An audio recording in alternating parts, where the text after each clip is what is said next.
একজন বড় আলেমে দ্বীন ছিলেন ইমাম ইবনে তাইমিয়া রাহমাতুল্লাহ আলাইহি।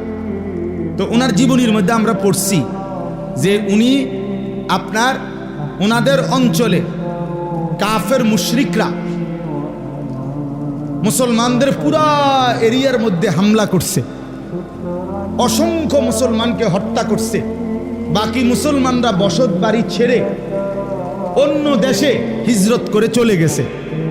তো ইমাম ইবনে তাইমিয়া রাহমাতুল্লাহর জীবনীতে আছে, উনি বলেন আমাদের পরিবার ছিল এলেমওয়ালা পরিবার, সকলেই ছিল আলেম দিনদার, এবং আমাদের পরিবারের মধ্যে অগণিত কিতাব ছিল, ধর্মীয় বই।